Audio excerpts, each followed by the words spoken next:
आज आयुष्यामध्ये मिळणारा प्रत्येक धडा हा उद्याच्या परीक्षेसाठी आपली ती तयारी असते. ॲक्च्युली ती जय्यत तयारी असते. म्हणून आयुष्य हे एक प्रकारचं प्रयोगशाळा आहे आणि जेवढे प्रयोग तुम्ही सतत करत राहता तेवढे ते प्रयोग पाठीमागच्या प्रयोगांपेक्षा अगदी बेहतरीन होत जातात आणि म्हणून आपल्या आयुष्यामधलं एक परफेक्शन्स किंवा आयुष्यामध्ये जे काही परफेक्ट लागतं तर ते नक्कीच आपल्याला मिळत राहतं. नमस्ते, मी सचिन गोळीक, हिस्ट्री बाय सचिन गोळीक या यूट्यूबच्या चॅनलमध्ये तुम्हा सर्वांचं महाराष्ट्रातून स्वागत आहे. आता संपूर्ण महाराष्ट्राच्या कानाकोपऱ्यातून तुम्ही हा व्हिडिओज बघत असता, त्याचबरोबर तुमचं प्रेम, लाईक, कमेंट्स हे सगळे येत असतात. त्या सर्वांचं मी मनपूर्वक स्वागत करतोय. त्या सर्वांचं मी मनपूर्वक अगदी रिप्लाय देत असतो आणि तुम्ही सगळेजण हे व्हिडिओ बघत असतानाच तुम्ही तुमच्या मित्रांना शेअर करत असता, लाईक्स करत असता आणि कमेंट पण करत असता. आणि नक्कीच प्रत्येक व्हिडिओला मला सांगत चला की नेमकं हे व्हिडिओ कसे वाटलेले आहेत तुम्हा सर्वांना. ठीक आहे. इतिहासाच्या या शाळेमध्ये, अनुभवाच्या या वर्गामध्ये आणि त्याचबरोबर इतिहासामध्ये जेवढे काही कंटेंट्स आहेत तर ह्या कंटेंट मी तुमच्यापर्यंत यूट्यूबच्या माध्यमातून जो घेऊन येतोय तर या वर्गामध्ये तुम्हा सर्वांचं मी स्वागत करतोय. आय होप्स तुम्हाला इथून पाठीमागचे सगळे व्हिडिओ आवडलेले आहेत आणि जर आवडलेले असतील तर त्याच्या खाली डिस्क्रिप्शन बॉक्समध्ये त्या सगळ्या व्हिडिओची एक लिंक असते. तिथं तुम्हाला जो व्हिडिओ पाहिजे असतो तो व्हिडिओ तिथे मिळून जातो. त्या कंटेंटमध्ये किंवा त्या टायटल्समध्ये तुम्हाला ती इत्थंभूत माहिती मिळत जाते. आणि आतापर्यंत माझ्या व्हिडिओला जे लाईक्स, कमेंट्स केले आहेत, जे व्हिडिओला महाराष्ट्रातून पूर्ण तुम्ही प्रेम करता, तर त्याच्याबद्दल मी तुम्हा सर्वांना एकदा ग्रेट सॅल्यूट करू इच्छितो.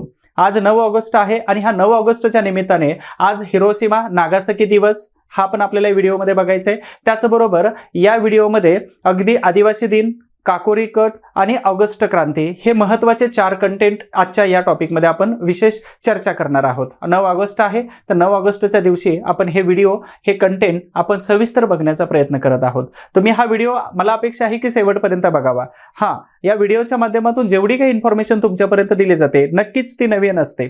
त्याचबरोबर ही इन्फॉर्मेशन तुमच्या परीक्षेपर्यंत विचारली जाऊ शकते आणि परीक्षेला याच्यामध्ये कोणकोणते क्वेश्चन्स येतात हे सुद्धा या व्हिडिओच्या माध्यमातून सगळं कव्हर होते. त्याच्यामुळे हा व्हिडिओ शेवटपर्यंत बघावा अशी माझी अपेक्षा आहे. आणि जर आपल्या चॅनलला जर सबस्क्राईब केलं नसेल तर सबस्क्राईब करून ठेवा, कारण इथून पुढचे व्हिडिओ तुम्हाला हे पटकन तिथून मिळून जाणार आहेत. हे ब्रेक फ्री व्हिडिओज आहेत. हे कोणत्याही प्रकारचे ऍड फ्रीज व्हिडिओ तुमच्यापर्यंत मिळत जाणार आहेत. तर मी सचिन गोळीक तुम्हा सर्वांचं परत एकदा स्वागत करतोय. आणि हिरोशिमा डे, त्याचबरोबर आदिवासी दिन असेल, काकोरी कट असेल आणि क्रांती दिन किंवा ऑगस्ट क्रांती, तर ह्या व्हिडिओमध्ये परत एकदा आपण डिटेल्समध्ये बघतोय. सर्वात पहिल्यांदा जो कंटेंट बघणार आहोत तर दुसरं जागतिक महायुद्ध याचा कालावधी आहे 1939 ते 1945. पहिल्यांदा आपण बघतो हिरोशिमा आणि नागासाकी दिवस. तर याच्या 2 तारखा आहेत, 6 ऑगस्ट आणि 9 ऑगस्ट.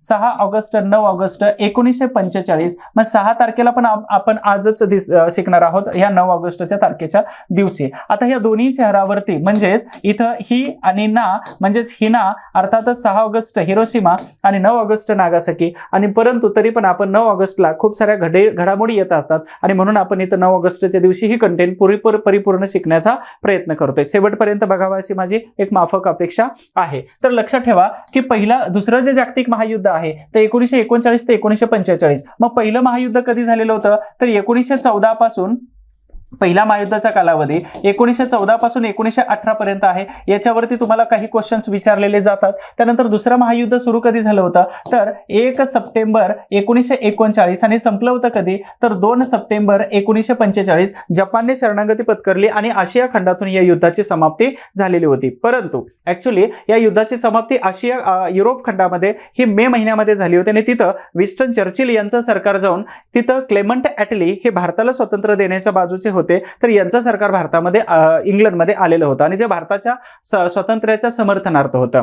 ठीक आहे. त्यानंतर सर्वात महत्वाचं की मित्र गटांचं आणि शत्रू गटामध्ये असं जग दोन्ही भागामध्ये विभाजन झालेलं होतं. मग मित्र गटामध्ये कोणकोणते देश होते आणि शत्रू गटामध्ये? मित्र गटामध्ये अमेरिका, इंग्लंड, चीन आणि रशिया हे सर्वात बलशाली देश होते. तर शत्रू गटामध्ये जर्मनी, इटली आणि जपान हे सर्वात महत्वाचे देश होते. म्हणजे दोन्ही कॅटेगरीज ह्या आपल्याला परीक्षेच्या दृष्टिकोनातून महत्वाच्या आहेतच. परंतु सरसी कोणाची झालेली होती तर ह्या मित्र गटांची. कारण का तर सगळ्यात पॉवरफुल देश हे त्यावेळी तिथं होते. आता सर्वात अजून एक महत्वाचं की मानवी इतिहासातील सर्वात क्रूर युद्ध जर कोणतं म्हटलं असेल तर ते दुसरं जागतिक महायुद्ध. कारण का, तर एकाच सेकंदामध्ये लाखो लोकांचा जर बळी जात असेल, एकाच सेकंदामध्ये सर्वसामान्य लोक जर जीवन जगणारे आणि यांचा जर इथं बळी जात असेल तर मात्र हे सर्वात क्रूर युद्ध होतं. आणि नशिबाने किंवा ह्या निसर्गाच्या किंवा ह्या सर्वात महत्त्वाच्या गोष्टीमध्ये नशिबाने तिसरं जागतिक महायुद्ध मात्र व्हायला नको आहे. कारण का, हे जर युद्ध झालं तर आपल्यासारख्या सर्मस्त मानवजातीवरती हे सर्वात मोठं हे काळोख किंवा अंधार पडल्यासारखं होऊ शकतं. ठीक आहे, म्हणून हे दुसरं जागतिक महायुद्ध म्हणजे इतिहासातील मानवी इतिहासातील सर्वात क्रूर युद्ध होतं असं म्हणायला हरकत नाही. कारण का, तर संपूर्ण जग वेगवेगळे खंड या युद्धामध्ये सहभागी झालेले होते. ठीक आहे, यानंतर हे महायुद्धाचे हे काही दृश्य तुम्हाला दाखवण्याचा प्रयत्न केलेला आहे. म्हणजे दुसऱ्या जागतिक महायुद्धामध्ये जे काही नरसंहार झाला होता किंवा जशा पद्धतीने हे जे यूज झालेले इन्स्ट्रुमेंट्स होते, आर्मी फोर्सेस आणि आर्मी इन्स्ट्रुमेंट्स होते, तर याच्या आधारावरती हे मानव जातीसाठी कशा प्रकारे हे क्रूरता बनवून आणलेलं होतं तर हे आपण सविस्तर इथं बघणार आहोत. अजून एक महत्त्वाचं की जपान या देशावरती हा आपण आजच्या लेक्चरचे सेंट्रल थीम किंवा आजच्या लेक्चरचं टायटल्स बघतो हिरोशिमा किंवा नागासाकी. मग आपल्याला हिरोशिमा आणि नागासाकी हे लोकेशन्स हे जपानमध्येच बघावीच लागणार आहेत. तर पहिलं आहे हिरोशिमा, हे लोकेशन या बाजूला दाखवलेलं आहे, कोबे, क्योटो, नागोया, फुकुयोमा ह्या ठिकाणी. आणि दुसरं लोकेशन जे आहे तर या नागासाकी या ठिकाणी आहे. ओके, तर हे सर्वात महत्त्वाची दोन लोकेशन जे दाखवलेले आहेत तर हिरोशिमा आणि नागासाकी यावरतीच अमेरिकेने दोन्ही तारखेला म्हणजे 6 आणि 9 ऑगस्ट 1945 ला आपल्यामध्ये जवळपास 15 TNT एवढ्या एनर्जीचा बॉम्ब, अणुबॉम्ब, न्यूक्लिअर वेपन्स किंवा न्यूक्लिअर बॉम्ब हा तिथे टाकलेला होता. ऍक्च्युअली त्याच्या टेस्टिंग हा खूप पूर्वीपासून झालेलेच होत्या, परंतु जपानवरतीच का टाकल्या तर जपानने काय केलं होतं, संपूर्ण अमेरिकेने या बाजूला अमेरिका आहे लक्षात ठेवा, संपूर्ण अमेरिकेने या जपानचा जेव्हा तेल साठा बंद केला होता तर त्यावेळी डिसेंबर 1942 नंतर जपान सुद्धा या युद्धामध्ये ओढला आणि अमेरिका सुद्धा ओढलेला होता. मग जपानने काय केलं तर संपूर्ण आपले फायटर जेट हे कुठपर्यंत तर अमेरिकेच्या या पर्ल हार्बर या बेटावरती काय केले, अटॅक केलेला होता. याच्यामध्ये जवळपास त्यांची 25% अमेरिकन नेव्ही डिस्ट्रॉय झालेली होती आणि याच्यामध्ये जवळपास 2200 पेक्षा जास्त लोकांचा मृत्यू झालेला होता अमेरिकन सैनिकांचा. ठीक आहे, आणि अशा परिस्थितीमध्ये मग अमेरिकेने काय केलं होतं तर जपानला धडा शिकवण्याच्या हिशोबाने त्यांनी हिरोशिमा आणि नागासाकी या दोन बेटावरती हल्ले केलेले होते, म्हणजे दोन शहरावरती हल्ले केले होते. मग त्याच्यामध्ये फॅटमॅन, लिटल बॉय हे याच्यासारखे अणुबॉम्ब टाकले होते. हे आपण पुढच्या भागामध्ये बघणार आहोतच, शेवटपर्यंत बघायचं तुम्हा सगळ्यांना. तर इथं लोकेशन समजलं, हिरोशिमा आणि नागासाकी. आता आपण बघतो हिरोशिमा दिवस. हिरोशिमा म्हणजेच काय तर 6 ऑगस्ट 1945 दिवस आहे. ठीक आहे, आता 6 ऑगस्ट 1945 ला आता अमेरिकेला हा जपान ऐकतच नाही. बघा, कधीही लक्षात ठेवा की आपल्यामध्ये जेव्हा प्रचंड शक्ती असते, आत्मविश्वास असतो, त्यावेळी आपण भल्या मोठ्या लोकांना सुद्धा हरवू शकतो. कसं तर युक्ती असते, प्लान असतो आणि त्याचबरोबर आपल्याकडे जर आत्मविश्वास असेल तर समोरचा कितीही मोठा जरी शत्रू असला तरी आपण त्याला आरामकेसात हरवू शकतो. हे मात्र त्रिकालबाधित सत्य आहे आणि हे कोणी करून दाखवलं होतं जपानने. एकदाच नाही तर अनेक वेळा जपानने हरवून दाखवलं होतं. मग रशियासारखा देश असेल किंवा चायना असेल तर त्याचबरोबर अमेरिकेला सुद्धा पाणी पाजायला कमी पडले नव्हते हे जपानचा देश. ठीक आहे, तर बघूया आपण सविस्तरपणे. इथं 6 ऑगस्ट 1945 दिवस आहे आणि विमान B-29 super fortress bomber Enola Gay हे विमान आहे. त्याचबरोबर इथं जो बॉम्ब ठेवलेला होता तर त्याचं नाव होतं लिटल बॉय. हा लिटल बॉय नावाचा बॉम्ब आहे. ठीक आहे, हा लिटल बॉय नावाचा बॉम्ब आहे आणि हा बॉम्ब हिरोशिमा या शहरावरती टाकलेला होता. याचं वजन साधारणतः 4400 ग्राम किंवा 4400 ग्राम हे वजन होतं. प्रत्येक लाईन मध्ये तुमचा एक ना एक प्रश्न विचारला जातो. त्यानंतर त्यामध्ये 20,000 टनाहून अधिक TNT एवढी प्रचंड ऊर्जा याच्यामध्ये उत्सर्जित झालेली होती जेव्हा हा बॉम्ब पडलेला होता. हा आहे एनोला गे विमान. ठीक आहे, हे एनोला गे विमान आहे आणि याच्यामधून जेव्हा हे हिरोशिमा शहरावरती टाकलं गेलं तर त्याच्यामध्ये किती एनर्जी, प्रचंड मोठ्या प्रमाणामध्ये एनर्जी उत्सर्जित झालेली होती. तर इथं सांगितलेलं आहे की 20,000 टनाहून अधिक TNT एवढी प्रचंड मोठी एनर्जी उत्सर्जित झाली होती. मग लोक कशी झाले असतील नुकताच, म्हणजे अशा प्रकारच्या जर घटना आता लेटेस्ट मध्ये झाल्या तर किती लोकांचं हाल होणार आहे, किती लोकांचा नरसंहार होणार आहे याची आपण कल्पना सुद्धा करू शकत नाही. जसं स्पर्धा परीक्षा करत असताना आपल्याला अनेक नातेवाईकांकडून किंवा अनेक लोकांकडून आपल्याला जो नाहक त्रास होतो, मित्र म्हणतो सरळ या लोकांना ब्लॉक करून टाका. त्याचं कारण असं आहे की जोपर्यंत आपण अशा लोकांना दूर करत नाही तोपर्यंत आपलं सक्सेस आपल्या जवळ येत नाही. नसेल तर हे मोरल डाऊन करतात किंवा हे आपल्याला डिमोटिवेट करत राहतात किंवा असं म्हणतात की तुझ्याकडून होणार नाही किंवा तुमचे नाही हो पाएगा.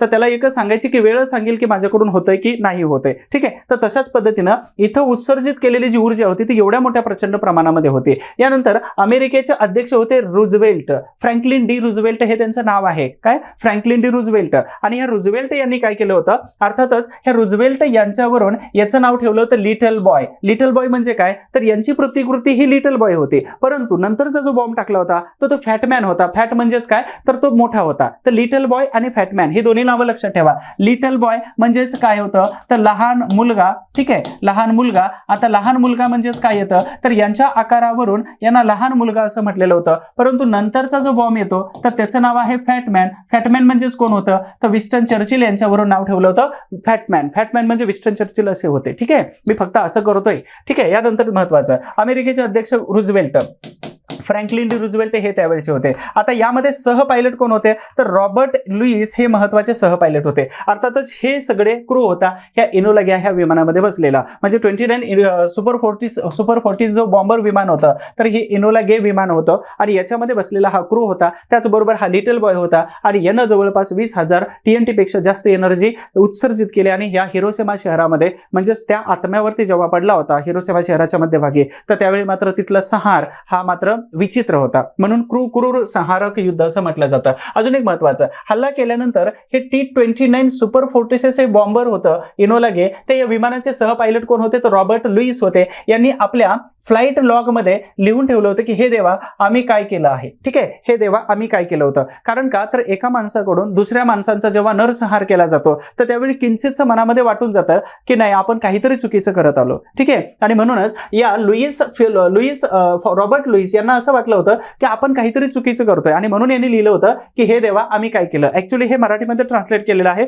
परंतु इंग्लिशमध्ये त्यांनी लिहिलं होतं की हे देवा आम्ही काय केलेलं आहे. आणि प्रश्नार्थक आम्ही काहीतरी चुकीचं केलेलं आहे हे मात्र यांना दिसलेलं होतं, जाणीव झालेली होती. आजही हिरोशिमा आणि नागासाकीची ही संपूर्ण जी घटना आहे तर याच्यावरती एक काळा डाग मानली जाते की भारतीय इतिहासामध्ये जगाच्या इतिहासामध्ये ही बॉम्बर किंवा न्यूक्लिअर अटॅक जो झाला होता तर तशा प्रकारचा न्यूक्लिअर अटॅक आतापर्यंत कोणावरती झालेला नाही आणि असं होऊ पण नये अशी माझी तरी इच्छा आहे, तुमची पण इच्छा आहे. तर याच्यामध्ये जिवंत राहिलेले एक पोलीस होता आणि त्या पोलिसांनी संपूर्ण कहाणी आपल्याला सांगितलेली होती की कशा पद्धतीने ही परिस्थिती तिथली सिच्युएशन होते. त्यानंतर सुटोमो यामागुची हे जे होते तर हे दोन्ही हल्ल्यामध्ये वाचलेले होते. दोन्ही हल्ले म्हणजेच कोणते? तर 6 आणि 9 ह्या दोन्ही जे हल्ले झालेले होते हिरोशिमा आणि नागासाकीवरती तर एकमेव वाचलेली व्यक्ती असं म्हणायला हरकत नाही. आणि यांनी जवळून पाहिले होते ते अटॅक्स कसे होतात किंवा हल्ले कसे होतात. हा, BBC असेल किंवा जे न्यूज आहेत किंवा जे चॅनल्स आहेत तर याच्यावरती डिस्कवरी वगैरे तर याच्यावरती तुम्हाला न्यूक्लिअर अटॅक जो झालेला आहे तर त्याच्यावरचे डॉक्युमेंट्स तुम्हाला 40-45 मिनिटाच्या अवेलेबल आहेत. तुम्ही जाऊन लगेच सर्च करू शकता लेक्चर झाल्यानंतर. ठीक आहे, इनोला गेच्या कॉकपिटमध्ये टोटल किती होते? तर 12 सायनाइडच्या गोळ्या ठेवलेल्या होत्या. कशासाठी? जर हे प्लान किंवा हे मिशन फेल जर झालं तर आपल्याला तिथंच ड्रॉप करायचंय आणि तिथं जर इंधन संपलं किंवा हे मिशन जर फेल झालं आणि जपानी सैनिकांच्या जर ताब्यात आपण सापडलो तर ते जपानी सैनिकांकडून मरण्यापेक्षा आपण सायनाइडच्या गोळ्या खायच्या. म्हणजेच काय आहे? तर भारतामध्ये येणारे जे दहशतवादी जे आहेत तर हे दहशतवादी हे जे टेररिस्ट आहेत तर हे जवळ सायनाइडच्या गोळ्या ठेवतात. मूव्हीमध्ये बघितलं असेल शत्रू पक्षाकडे जेव्हा एखादा सापडतो किंवा आपला माणूस किंवा त्यांचा माणूस आपल्याकडे सापडतो तर त्याच्या गळ्यामध्ये असणारी जी गोळी असते सायनाइडची तर तो खातो आणि तिथंच आपल्याला जीव सोडून देतो. म्हणजे आपली गुप्त माहिती ही त्यांच्यापर्यंत पोहोचली जात नाही. तर ह्या सायनाइडच्या गोळ्या ठेवलेल्या होत्या. त्यानंतर अमेरिकेचं ऑपरेशन जे राबवलेलं होतं अमेरिकेनं तर त्याला काय म्हटलं जातं? मीटिंग हाऊस असं म्हटलं जातं. आणि जोपर्यंत हे बॉम्ब पडत नाहीत तोपर्यंत फ्रँकलिन रुझवेल्ट आणि जगाच्या मोठमोठ्या राष्ट्राध्यक्षांचं लक्ष ह्या मीटिंग हाऊस नावाच्या ह्या ऑपरेशनवरती लागलेलं होतं. तुम्हाला इथं प्रश्न विचारला जाऊ शकतो. त्यानंतर इथं गिनको बिलोया नावाची एक वनस्पती आहे.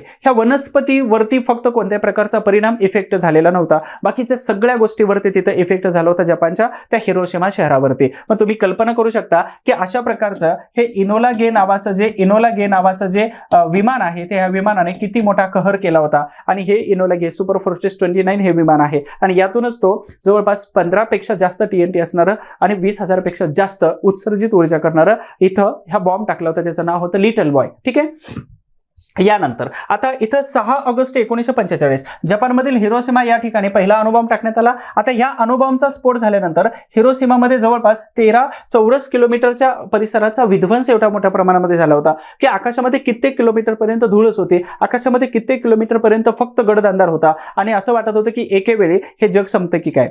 हे लेक्चर्स बनवण्याच्या अगोदर मी वेगवेगळ्या डॉक्युमेंटरीज आणि वेगवेगळे व्हिडिओज पाहिलेले आहेत की तिथं प्रत्यक्षदर्शी लोक जी होती तर त्यांनी कशा पद्धतीने आपले अनुभव कथन केलेले आहेत. तर हे बघितलेलं आहे. तर ते सांगतात की अनेक किलोमीटरपर्यंत धूळच होती, अनेक किलोमीटरपर्यंत फक्त आगीचे गोळे होते, कित्येक किलोमीटरपर्यंत अंधारच होता. असं वाटत होते की आता हे जग संपणार आहे आणि या जगाच्या संपण्याच्या प्रोसेसमध्ये आपलं सुद्धा अस्तित्व संपून जाणार आहे. तर हे त्यावेळच्या प्रत्यक्षदर्शीने सांगितलं होतं. मग तुम्ही कल्पना करू शकता की अशा प्रकारचे जर आगीचे लोळ बनत असतील तर हे विध्वंस किती मोठ्या प्रमाणामध्ये आणि किती विचित्र असू शकतो. ठीक आहे. यानंतर आपण बघतोय परिणाम. आता आगीचा प्रचंड मोठा लोट उठलेला होता. धुराच्या लोटाचा आकार हा अगदी आकाशापर्यंत आणि सतत तो उठतच होता. अणुबॉम्बमुळे हिरोशिमा शहरामध्ये जवळपास 1,40,000 लोकांचा मृत्यू झाला होता. म्हणजेच एका सेकंदामध्ये एवढ्या मोठ्या प्रमाणामध्ये लोकांचा मृत्यू होणं ही जगातील सर्वात पहिली घटना आहे. ठीक आहे, लक्षात ठेवा. यानंतर अणुहल्ल्यातील अणुविसर्जनामुळे लोकांना विविध गंभीर आजार होऊ लागले. म्हणजे हे अणुस्फोट झाल्यानंतर, बॉम्बस्फोट झाल्यानंतर, अणुचा स्फोट झाल्यानंतर, उत्सर्जन झाल्यानंतर तिथलं जे चित्र आहे ते प्रचंड मोठं विदारक चित्र होतं की ज्याची आपण कल्पना सुद्धा करू शकत नाही की अशा प्रकारचं एखादं चित्र एखाद्या देशामध्ये निर्माण व्हावं हे सद्यस्थितीमध्ये कोणत्याही देशासाठी चांगलं नाही, कधीही नाही. आणि त्या देशासाठी तर, जपानसाठी तर कधीच नव्हतं. कारण का तर बॉम्ब जिथं टाकला तर त्या शहरामध्ये एवढा मोठा विध्वंस होतोय, तर तो शहर किंवा तो देशच एवढा असा छोटा आहे आणि त्याच्यामध्ये अशा प्रकारचे बॉम्बस्फोट होतात तर तो देशाच्या एकदा लाईफलाईनमध्ये ती लाईफलाईन ब्रेक झाल्यासारखं होऊ शकतं. म्हणजेच अशा प्रकारचे हे आगीचे लोळ असतील हे फोटोच्या माध्यमातून मॅक्झिमम तुम्हाला समजतंय. ठीक आहे. यानंतर सर्वात महत्त्वाचं ही एक छोटीशी सूचना आहे की हिस्ट्री बाय सचिन गुळिक हे जे ऍप्लिकेशन दिलेलं आहे, हिस्ट्री बाय सचिन गुळिक, तर या ऍप्लिकेशनवरती खूप सारे तुम्हाला बॅचेस दिसून येतात. तर खूप सारे इतिहासाच्या बॅचेस आहेत. त्या बॅचेसमध्ये अगदी कंबाईन पूर्वपरीक्षेची बॅच आहे. ही कंबाईन पूर्वपरीक्षेची बॅच आहे, म्हणजे गट ब आणि गट क साठीचे आहे. त्याचबरोबर राज्यसेवा पूर्वपरीक्षेची बॅच आहे. म्हणजेच या बॅचेसच्या माध्यमातून तुमचे साधारणतः जेवढे प्रश्न येतात, मग 13, 14, 10, 12, 13, 14, 15, 16, 17 पर्यंत, तर सगळेचे सगळे प्रश्न या बॅचेसच्या माध्यमातून मी कव्हर करण्याचा प्रयत्न करतोय. ठीक आहे. जशा पद्धतीचं इथं तुम्हाला सांगितलं जात आहे तर तशाच पद्धतीचं तिथं सुद्धा तुम्हाला सांगण्याचा तंतोतंत प्रयत्न केला जातो. याच्यावरती मात्र थोडंसं तुम्हाला लक्ष द्यायचं आहे. अजून एक सर्वात महत्वाचं की इथं कंबाईन पूर्वपरीक्षेची बॅच आहे. त्यानंतर कंबाईन मुख्य आहे, राज्यसेवा पूर्वपरीक्षा, वनसेवा डिपार्टमेंट PSI चे आहे, राज्यसेवा ऑप्शनल आहे. त्यानंतर state board one day revision batch आहेत. प्राचीन भारताचा इतिहास आहे, बेसिक फाउंडेशन, संपूर्ण इतिहास, समाज सुधारक, महाराष्ट्राचे इतिहास आणि काही नवीन फॅक्टवाली बॅच आहे. तर तुम्हा सगळ्यांना हिस्ट्री बाय सचिन गुळिक हे ऍप्लिकेशन डाउनलोड करून घ्यायचं आहे. किंवा तुम्हाला जर काही अडचण असेल तर दिलेल्या नंबरवरती फोन केला तर तुम्हाला बॅच बद्दल सविस्तर माहिती सांगितली जाऊ शकते. टार्गेट हे दुसरं शहर होतं, परंतु इथं गंमत अशी झाली की रिटर्न येताना म्हणजे हे यांचं जे बॉम्बर विमान होतं, म्हणजे बॉम्बर विमान म्हणजेच कोणतं येतं तर अशामध्ये बॉम्बर विमान हे जाऊन परत जे येण्याचा जो डिझेल लागणार, त्याच्यासाठी जे ऑइल किंवा त्याच्यासाठी जे फ्यूल लागणार होतं तर हे फ्यूल मात्र एवढं नव्हतं की या नियोजित शहरावरती टाकून हे परत येऊ शकत होतं. आणि म्हणूनच इथं सांगितल्याप्रमाणे हा दुसरा जो अणुबॉम्ब टाकलेला होता तो खूप जवळच्या शहरावरती टाकला होता, म्हणजेच ह्या नागासाकी शहरावरती टाकलेला होता. कारण का तर हे विमान इथंपर्यंत जाणार आणि इथून परत हे विमान रिटर्न येणार, याच्यासाठी लागणारं जे ऑइल आहे किंवा याच्यासाठी लागणारं जे इंधन आहे तर हे मात्र याच्याकडे सफिशियंट नव्हतं. म्हणून या विमानाने काय केलं तर अर्ध्यातूनच परत आलं आणि अर्ध्यातून परत येत असतानाच इथं असणाऱ्या नागासाकी या शहरावरती मात्र त्यांनी आपला दुसरा बॉम्ब टाकलेला होता. तर याच्यामध्ये अजून एकदा बघूया की कसं आहे. तर कोकोरा हे शहर निश्चित होतं. लक्षात ठेवा, कोकोरा हे शहर औद्योगिक शहर आहे आणि दुसऱ्या अणुबॉम्बनं ते शहर निश्चित केलं होतं किंवा त्याच्यावरती टार्गेट ठेवलेलं होतं. परंतु गंमत अशी झाली की फ्यूल एवढं नसल्यामुळं ह्या विमानाने काय केलं, अर्ध्यातून इथून जाण्यापेक्षा इथूनच आपला मार्ग रिटर्न घेतला. म्हणजे बॉम्ब टाकून रिटर्न येऊ शकत होतो आपल्या बेस पर्यंत, एवढंच त्याच्याकडे फ्यूल होतं. इथं जर कोकोरा या शहरापर्यंत जर गेलो असतो तर मात्र आपलं इथंपर्यंतच आलो असतो आपण रिटर्न आणि इथंच पडावं लागलं असतं, म्हणजे इथं पडले असते खाली. आणि म्हणून त्यांनी काय केलं होतं तर हे रिटर्न इथूनच आलं आणि येत असतानाच या नागासाकी शहरावरती बॉम्ब टाकलेला होता. त्यानंतर आता कारण जपानमधील सर्वात मोठे आणि सर्वाधिक दारुगोळ्याची निर्मिती करणारा कारखाना हा कोकुरा या शहरामध्ये होता. ठीक आहे, मी मॅपच्या माध्यमातून जेव्हा दाखवलं तर तिथं कोकुरा हे शहर तुम्हाला दाखवलेलं आहे. आता 8 ऑगस्ट 1945 ची रात्र संपत आली होती आणि त्या रात्रीच ते विमान तिकडे चाललेलं होतं. अमेरिकेच्या B-29 सुपर फोर्ट्रेस ह्या बॉक्स बॉम्बर ह्या विमानामध्ये एक बॉम्ब सज्ज ठेवण्यात आलेला होता आणि बॉम्बचं वजन साधारणतः 4050 एवढ्या किलोग्रामचं होतं. अगोदरचा बॉम्ब हा 4400 ग्रामचा होता. ठीक आहे, त्या विमानाचं नाव सुद्धा B-29 सुपर फोर्ट्रेस होतं, परंतु इनोला गे हे त्याचं नाव होतं, इनोला गे. परंतु याचं नाव काय, बॉक्स बॉम्बर हे त्याचं नाव आहे. ठीक आहे, आणि हे बॉक्स बॉम्बर विमान हे नागासाकी शहरावरती बॉम्ब टाकणार होतं. ठीक आहे, कोकुरा, परंतु नागासाकी निश्चित केलं. त्यानंतर विस्टन चर्चिल जे होते तर याच्यानुसार त्यानुसार त्या बॉम्बचं नाव ठेवलं होतं फॅटमॅन. फॅटमॅन म्हणजेच काय, तर मी मगाशी थोड्या वेळापूर्वी सांगितलं होतं की ज्याचा आकार खूप मोठा आहे, म्हणजे फॅट म्हणजे खूप मोठा आहे, तर त्याला फॅटमॅन असं म्हटलं जातं. पहिल्याचं लिटल बॉय ठेवलं होतं कारण की फ्रँकलिन रूझवेल्ट लहान होते. त्यानंतर महत्वाचं, ह्या मोहिमेचे ग्रुप कॅप्टन कोण होते? लिओनार्ड चेसर हे त्या मोहिमेचे ग्रुप कॅप्टन होते. आता यांच्या नावावरती प्रश्न विचारला जाऊ शकतो किंवा पाठीमागचं लुईस यांचं नाव सांगितलं होतं त्याच्यावरती एखादा प्रश्न विचारला जाऊ शकतो. चालकाने काय केलं होतं? बॉम्ब टाकणारं स्वयंचलित उपकरण सुरू केलं आणि काही क्षणामध्ये हा जो महाकाय बॉम्ब होता, म्हणजे साधारणतः 4050 ग्रामचा, तर हा बॉम्ब महाकाय हिरोशिमा या शहरावरती पडलेला होता. म्हणजेच हा बॉम्ब वेगाने खाली पडत होता. 52 सेकंदांनी पृथ्वीच्या पृष्ठभागापासून जवळपास 500 फुटावरती असतानाच त्या बॉम्बचा स्फोट झाला होता. 500 फुटावरती म्हणजेच त्याला काही ग्रॅव्हिटेशन फोर्स म्हणू किंवा तो बॉम्बचं तेवढंच डायरेक्शन होतं. तर असा फुटला आणि 22 किलो टनाचा हा इथं स्फोट झालेला दिसून येतो. म्हणजे साधारणतः हे नागासाकी या शहराचा जर तुम्ही चेहरा जर बघितला 1945च्या 9 ऑगस्ट दिवशीचा, म्हणजे आज आपण जे लेक्चर घेतोय 9 ऑगस्ट, तर या तारखेचा जर इथं नागासाकीच्या शहराचा जर चेहरा बघितला तर याचं वजन हे या शहराचा चेहरा एवढा विद्रूप झालेला होता ह्या अमेरिकेच्या म्हणजेच या बॉम्बमुळं, तर हे तुम्ही कल्पनाही नाही करू शकत. तर हा बॉम्ब आहे कोणता? तर हा फॅटमॅन आहे. लक्षात आलं? फॅटमॅन. तर हे सर्वात इंटरेस्टिंग आहेत. आता बॉम्बच अशा प्रकारचा जर बघितला तर जेव्हा हे दोन्ही बॉम्ब जपानच्या या शहरावरती पडलेले होते, तर त्या शहरामधले सर्वात महत्वाचं की तत्पुरता किंवा त्याच कालावधीपुरता विध्वंस झालेला होता. परंतु सर्वात महत्वाची गोष्ट नोटीस करण्यासारखी कोणती होती? तर त्या शहरामध्ये दुर्गामी परिणाम झालेले होते.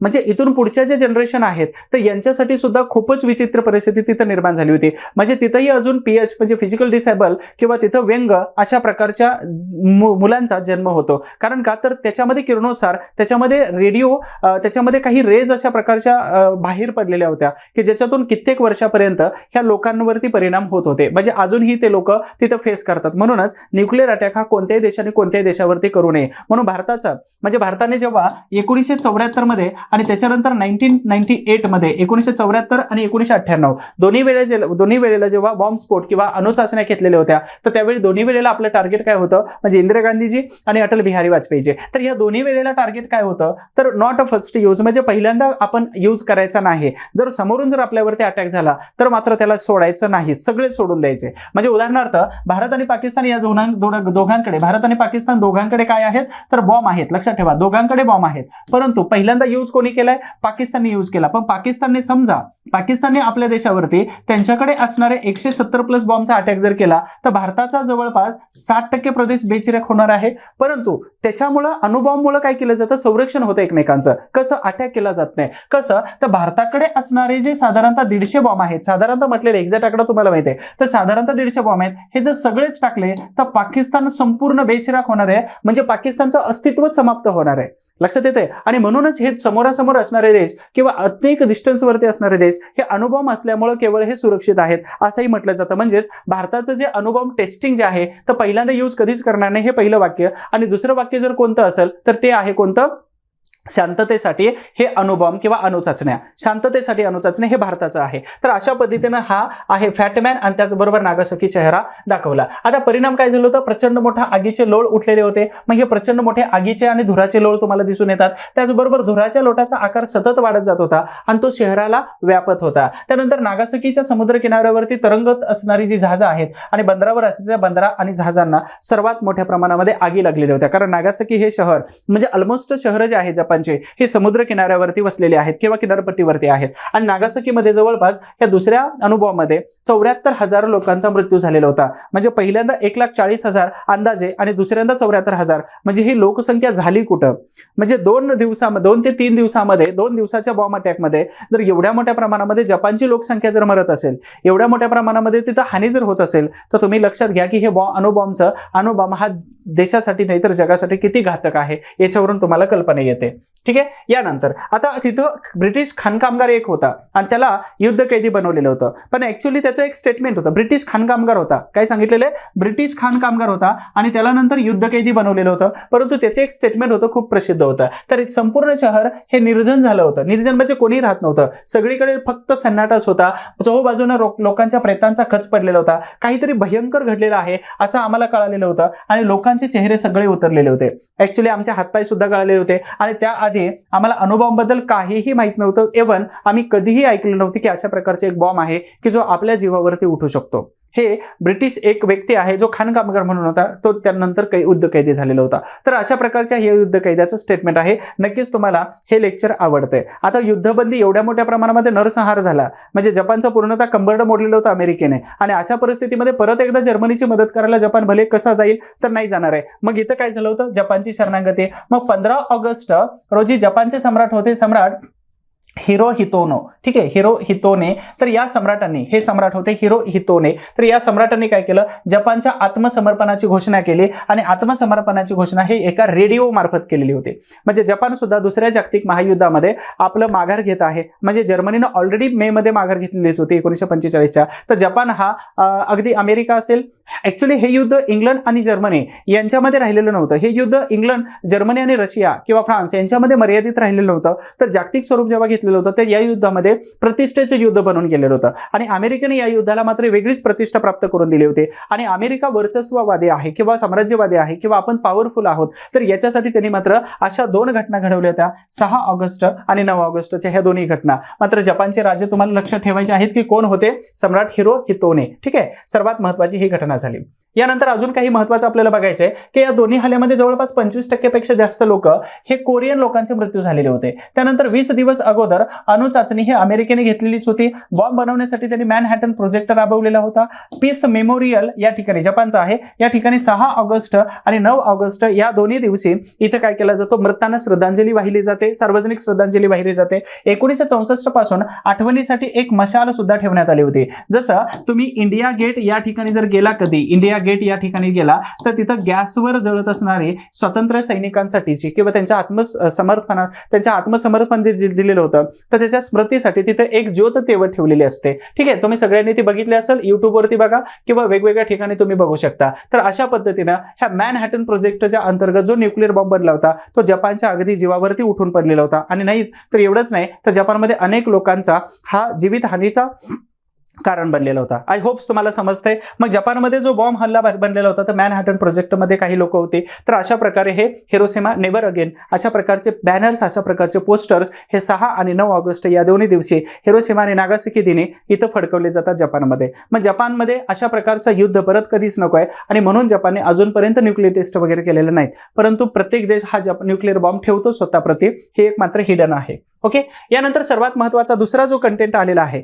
आता पहिल्यांदा तुम्हाला हिरोशिमा आणि नागासाकी हे दोन्ही घटक समजले असतील मी अशी अपेक्षा करतो. सर्वात महत्त्वाचा दुसरा घटक आहे कोणता, तर लखनौ ते सहारनपूर दरम्यान असणारं रेल्वे स्टेशन म्हणजेच कोणतं आहे तर काकुरी. काकुरी रेल्वे स्टेशनवरती रेल्वे जाणारी जी होती तर काकुरी रेल्वे स्टेशनवरती लुटलेली होती क्रांतिकारकांनी. त्याची पार्श्वभूमी आपल्याला बघायची आहे की 1920 मध्ये असहकार चळवळ सुरू केली होती महात्मा गांधीजींनी. परंतु 1922 मध्ये एक घटना घडली, ती घटना होती चौरी चौरा. त्या चौरी चौरा घटनेमध्ये इथं काही लोकांची हत्या झाली, काही लोकांनी आंदोलन केलं होतं, गोळीबार झाला किंवा काही लोकांनी इंग्रजांची पोलीस चौकी जाळून टाकली. याच्यामध्ये 22 लोकांचा मृत्यू झाला पोलीस अधिकाऱ्यांचा. म्हणून गांधीजींनी काय केलं तर हिंसात्मक वळण लागलं आणि आपली चळवळ कधीच हिंसात्मक असायला नाही पाहिजे म्हणून गांधीजींनी ही चळवळ मागे घेतली. म्हणजेच क्रांतिकारकांचा जो विश्वास होता गांधीजींच्या या अहिंसात्मक पद्धतीवरती तर तो उडाला. कारण का तर आपली चुकी नसताना गांधीजींनी ही चळवळ काय केली तर मागे घेतली आणि म्हणूनच गांधीजींनी चळवळ मागे घेतल्यामुळे त्यांच्या न्यायबुद्धीवरचा क्रांतिकारकांचा विश्वास उडाला. मग हे सगळे क्रांतिकारक एकत्र आलेले होते. मग हे सगळ्या क्रांतिकारकांनी काय केलं होतं तर 1924 मध्ये HRA नावाची एक संघटना स्थापन केली आणि संघटनेमध्ये महत्वाचे लोक कोण कोण होते, चंद्रशेखर आझाद, रामप्रसाद बिस्मिल, मनमथनाथ गुप्ता, अशफाकुल्ला खान, राजेंद्रनाथ लाहिरी आणि रोशनलाल ह्या सर्वात महत्वाचे होते. आता याच्यामध्ये काकुरी खटल्याचं कामकाज हे एप्रिल 1927 पर्यंत चाललेलंच होतं. त्यामध्ये रामप्रसाद बिस्मिल असेल, ठीक आहे, महत्वाचे लोक. फाशीची शिक्षा झालेली कोण कोण होते, रामप्रसाद बिस्मिल, अशफाकुल्ला खान, रोशनलाल, राजेंद्रनाथ लाहिरी. तर ह्या महत्वाच्या लोकांना फाशीची शिक्षा दिली होती. हे फाशीची शिक्षा झालेले हे महत्वाचे 4 क्रांतिकारक आहेत. ठीक आहे, सर्वात महत्वाचं की 1927 मध्ये फाशीची शिक्षा आणि 1931 मध्ये ज्या ज्या क्रांतिकारकांना फाशीची शिक्षा झाली त्यांच्या आईनं किती धन्य वाटलं असेल की स्वातंत्र्यासाठी माझा मुलगा हा शहीद होतोय. हुतात्मा होतोय, ही त्यांच्यासाठी खूप मोठी गोष्ट होते. म्हणजे त्या आईनं सुद्धा धन्य वाटलं असेल की माझा मुलगा, म्हणजे हा मुलगा माझ्या पोटी जन्माला आलेला आहे. म्हणून आपल्या आईवडिलांना सुद्धा धन्य वाटलं पाहिजे की आपण अधिकारी झालो, त्यावेळी त्यांच्यासारखा आनंद दुसरं कोणालाच होणार नाही. आता हद्दपारीची शिक्षा आणि अन्य क्रांतिकारकांना तुरुंगवासाची शिक्षा सुद्धा झालेली होती. बरं, सर्वात महत्वाचं 1924 मध्ये हे उत्तर प्रदेशमध्ये जेव्हा अशा क्रांतिकारी संघटनेची स्थापना झाली, तर त्यावेळी या लोकांनी काकोरी कट किंवा ही रेल्वे का लुटलेली होती? केवळ 15 मिनिटांमध्ये रेल्वे लुटलेली होती आणि याच्यामध्ये 8,000 रुपये आणि काही बंदुका वगैरे सापडलेल्या होत्या. ठीक आहे, पुढे सांगण्याचा मी प्रयत्न करेल. परंतु रेल्वे का लुटण्याचा योग आला होता? तर जेव्हा आपण एखादं क्रांतिकार्य करतो किंवा क्रांतिकारी काम करत असतो, तर त्यावेळी आपल्याला काय पाहिजे असतं? तर पैसा पाहिजे असतो पहिली गोष्ट, आणि क्रांतिकार्यासाठी आपल्याकडे शस्त्र असायला पाहिजेत. आणि ह्या दोन्ही गोष्टीसाठी यांनी काय केलं होतं? तर लखनौ ते सहारनपूरच्या दरम्यान असणारं रेल्वे स्टेशन हे मात्र त्यांनी लुटण्याचं काम केलं होतं. म्हणजे ऑलरेडी त्याच्यामध्ये एक माणूस बसलेला होता क्रांतिकारक,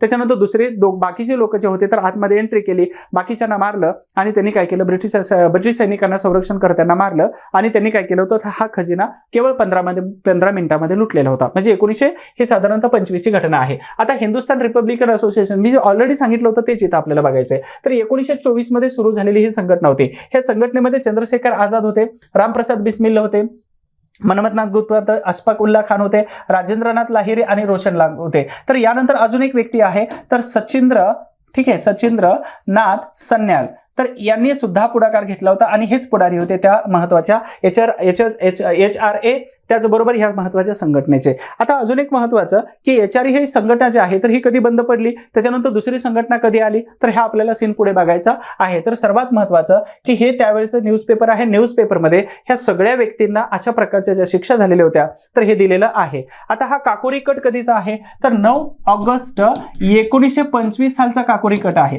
पण आपण काय शिकतोय? 1924 ची HRA नावाची संघटना, आणि MPSC ने यावरती अनेक वेळा प्रश्न विचारलेला आहे, हे पण आपल्याला लक्षात असायला पाहिजे. बघूया आता, दिल्लीतील पेढीवरील आणि पंजाब बँकेवरील दरोडे हे सुद्धा प्रसिद्ध होते. त्याचबरोबर सॉन्डर्स या पोलीस अधिकाऱ्यावरील अटॅक, कानपूरला चालवलेला गुप्त कारखाना या सगळ्यांचा होता. या प्रकरणामध्ये चंद्रशेखर आझाद यांचा सर्वात महत्वाचा रोल प्ले केला होता. ब्रिटिश सरकारने त्यांना पकडण्यासाठी जवळपास 10,000 रुपयाचं बक्षीस लावलेलं होतं आणि रामप्रसाद बिस्मिल यांच्या मृत्यूनंतर यांच्याकडे आलेली ही सर्वात महत्वाची जबाबदारी होती. आता हिंदुस्थान रिपब्लिकन असोसिएशन ह्या जुन्या संस्थेचं रूपांतर कशामध्ये केलं? तर 1928 मध्ये फिरोजशाह कोटला मैदान, लक्षात ठेवा, फिरोजशाह कोटला मैदान, या फिरोजशाह कोटला मैदान त्याला वेगळंच नाव आहे आज, ठीक आहे, ते नाव नाही घ्यायचं. तर फिरोजशाह कोटला मैदान, कारण परीक्षेला हे नाव विचारतं तुम्हाला. फिरोजशाह कोटला मैदानावरती त्या संस्थेचं किंवा या संघटनेचं रूपांतर करण्यात आलं की हिंदुस्थान सोशलिस्ट रिपब्लिकन असोसिएशन, किंवा याला काय म्हटलं जातं? असोसिएशन, किंवा याला आर्मी असं म्हटलं जातं. मध्ये रूपांतर केलं दिल्लीमध्ये, आणि त्याचं सरसेनापतीपद हे कोणाकडे आलं होतं? तर चंद्रशेखर आझाद यांच्याकडे आलं होतं. परंतु सर्वात महत्वाचं इथे एक सांगायचं राहून गेलं की अशफाक उल्ला खान जे होते, हे अशफाक उल्ला खान किंवा इथं असणारे हे अशफाक उल्ला खान, तर पहिले मुस्लिम युवक होते, पहिले मुस्लिम युवक किंवा क्रांतिकारक होते की ज्यांना फाशी दिलेली होती. पहिले मुस्लिम युवक किंवा क्रांतिकारक होते. इथं तुमचा प्रश्न विचारला जाऊ शकतो, ठीक आहे. सर्वात महत्वाचं हे झालं. त्यानंतर आपण पुढच्या कंटेंटकडे जातोय. काय? तर या संघटनेच्या पंजाबमधील सर्व कार्याची जबाबदारी कोणाकडे होती? तर भगतसिंग यांनी केवळ 4 पुस्तकांची मागणी केली होती तुरुंगात असताना. परंतु जेव्हा त्यांना फाशीची शिक्षा देण्याची वेळ आली होती तर त्यावेळी मात्र त्यांच्या बंकरमधून 400 पेक्षा जास्त पुस्तकं बाहेर निघाली होती. म्हणून वाचन हे माणसाला जिवंत ठेवतं, वाचन हे माणसाला विचार करतं. आणि अजून एक सर्वात महत्वाची गोष्ट की इतिहास हा ऐकण्यापेक्षा इतिहास हा वाचलेला कधीही बेस्ट असतो. कारण जोपर्यंत तुम्ही इतिहास वाचत नाही तोपर्यंत सत्यता कळत नाही. कारण याच्यापूर्वीचं असं झालेलं होतं की इतिहास आपल्याला चुकीचा लिहिला, चुकीचा शिकवला आणि चुकीचा शिकलो, आणि त्याच्यामुळं आपण वाचायचं संपून गेलं. इथं मात्र तुम्हाला इतिहास हा ओरिजिनलच सांगितला जातो. इतिहासाचे 2 पार्ट असतात, पण आपल्याला इथं मात्र इतिहास हा परीक्षा भिमुखच सांगितला जाणार आहे की जेवढे प्रश्न तुम्हाला परीक्षेत येतात तेवढा इतिहास मात्र इथं तंतोतंत जेवढी इन्फॉर्मेशन कलेक्ट होते तेवढी इन्फॉर्मेशन सांगितली जाते, ठीक आहे. आणि म्हणून सर्वात महत्वाचं की इतिहास न वाचल्यामुळे अनेक वाद उद्भवतात आणि इतिहासामुळेच अनेक वाद निर्माण होतात. वाचत तर कोणीच नाही, परंतु ऐकीव इतिहासाच्या माध्यमातून अनेक वाद निर्माण होतात. ठीक आहे, तर इथं भगतसिंग आहेत, म्हणजे 400 पुस्तकं त्यांच्या याच्यातून बाहेर निघाली होती. आणि सर्वात महत्वाचं की यांचे एक पुस्तक आहे की व्हाय आय एम एथिस्ट. आपल्याला वयाच्या 23, 22, 24व्या वर्षापर्यंत काहीही अक्कल येत नाही, परंतु वयाच्या 22, 23, 24 वर्षापर्यंत की संपूर्ण देशाप्रती, म्हणजे यांना जेव्हा लग्नाचा प्रस्ताव आला होता तर त्यावेळी यांनी सांगितलं होतं की हे शरीर पूर्ण देशासाठी अर्पण केलेलं आहे, एका मुलीसाठी हे शरीर अर्पण करून काय फायदा किंवा का अर्पण करू मी, हे त्यांच्या लग्नाच्या वेळची ही गोष्ट होती. ठीक आहे, सर्वात महत्वाची अजून एक गोष्ट कोणती आहे तर भगतसिंग यांनी व्हाय आय एम एथिस्ट नावाचा जो ग्रंथ लिहिला आहे की मी नास्तिक काय आहे, नास्तिक का आहे, आपण त्याच्या पलीकडे जात नाही, आपण तिथपर्यंत पोहोचते नाही की व्हाय आय एम एथिस्ट किंवा नास्तिक या शब्दाचा अर्थ समजून घेणे इतपत आपण आपल्या बुद्धीला चालना सुद्धा देत नाही, कारण आपल्या बुद्धीची फ्रेम आपण कंप्लीट करून ठेवलेली आहे की याच्या बाहेर आपण विचारही करायचं नाही. आणि वैचारिक लेवल तर आपली खूपच वेगळी असते, म्हणजे वेगळी म्हणजे टोटली वेगळी असते. अर्थातच यांनी जशा पद्धतीनं देशाला रिप्रेझेंट केलं होतं, यांनी देशाच्या स्वातंत्र्य साठी जसं योगदान दिलेलं होतं, आपण त्या तुलनेमध्ये कुठंच पोहोचत नाही, हे मात्र सत्य आहे. मग नक्कीच मी तुम्हाला सजेस्ट करेल की व्हाय आय एम एथिस्ट, मी नास्तिक का आहे, हे पुस्तक एकदा वाचून समजत नसेल तर 2 वाचा, दुसऱ्यांदा वाचा, तिसऱ्यांदा वाचा, पण वाचा. आणि जर पुस्तकाचं अवेलेबिलिटी तुमच्याकडे नसेल, अवेलेबल नसेल, तर मी नक्कीच तुम्हाला पुस्तकाची PDF पाठवून देतो. व्हॉट्सअपवरती फक्त PDF म्हणा किंवा टेलिग्रामवरती मला PDF म्हणा. ठीक आहे, तुम्हाला जर काय अभ्यासाबद्दल शंका असेल तर इथं नंबर दिलेला आहे, या नंबरवरती तुम्ही PDF साठी मला मेसेज करू शकता, व्हाय आय एम एथिस्ट किंवा मी नास्तिक का आहे. प्रिंट करा, 4, 8, 10 पानांची PDF आहे आणि ते PDF वाचल्यानंतर तुमच्या लक्षात येईल की भगतसिंग यांनी लिहिलं काय, कारण हे पुस्तक किमान 2-3 वेळा वाचलं तरी आपल्याला समजतं. आणि at the age of 26 plus 28 plus 30 plus 2-3 वेळा शिकतं, वाचल्यानंतर समजतं. आणि यांनी लिहिले किती 22, 23, 24व्या वर्षी.